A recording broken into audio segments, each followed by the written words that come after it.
என்னம்மா போனா வந்துட்டேன் மறந்து வச்சுட்டு போயிட்டேம்மா. மறக்கலாம் இல்லம்மா. இப்பெல்லாம் தங்கச்செயின் போட்டுட்டு இருக்கிறதுலாம் சேஃப்டி இல்ல. அதுவும் பெரியவங்களுக்கு சேஃப்டியே கிடையாதான். ரோட்லயும் நடந்து போக முடியாது, வீட்லயும் தங்கச்செயின் போட்டு கூடாதான். எவ்வளவு நியூஸ் வருது பாக்குறீங்களா இல்லையா? அதெல்லாம் நீங்க பார்த்துதாம்மாங்கிறேன்.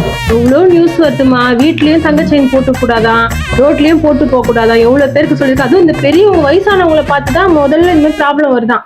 அதனால எனக்கு போகும்போதுதான் தோணுச்சு, நமக்கு சேஃப்டி தானமா முக்கியம். அதனால என்ன பண்ணிட்டேன், போகும்போது இங்க ஒரு ஃபேன்சி ஸ்டோர்ல போய் செயின் வாங்கிட்டு வந்தேன். ஓகேவா? இது 500 ரூபாய் ரேட்டு, புரியுதா? இது போட்டுக்கோங்க, குளிக்கும் போது கழட்டி வச்சுட்டு குளிங்க. 500 ரூபாய் எல்லாம் வெளுத்துரும், சரியா? அதுதான் வந்த ரிட்டன். இப்போ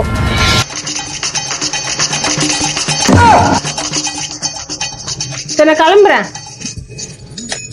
நானே வச்சுக்கிறேம்மா அந்த செயினை, பத்திரமா. சரிம்மா, பத்திரமா வச்சுக்கம்மா, நான் கிளம்புறேன். வா. எவ்வளவு திமிர் பத்தியா இதுக்கு? என்னடுங்கிற 5,000 செயினை வாங்கிட்டு போயிட்டு இதோ 2 நாள்ல வந்து தரமான்னு சொல்லிட்டு ஒரு கவரிங் செயினை வாங்கிட்டு வந்து தருது. அது நான் ஏதோ மறந்து வச்சுட்டு போயிடுச்சாங்கட்டின்னு வருதான்னு நான் நினைச்சேன். எத்தனை வருஷமா இந்த வீட்டுல இருக்கிறோம், எவ்வளோ ஃபங்க்ஷனுக்கு போயிருப்பான். ஒரு நாள், ஒரே ஒரு நாள் செயின் எடுத்துன்னு போட்டுன்னு போமான்னு ஒரு வார்த்தை சொல்லியிருப்பாங்களா? அவங்க பொண்ணு வந்து ஏமாத்தி வாங்கிட்டு போகுது, கொடுத்துட்டு வேடிக்கை பார்த்து உட்காந்துங்கிறாங்க.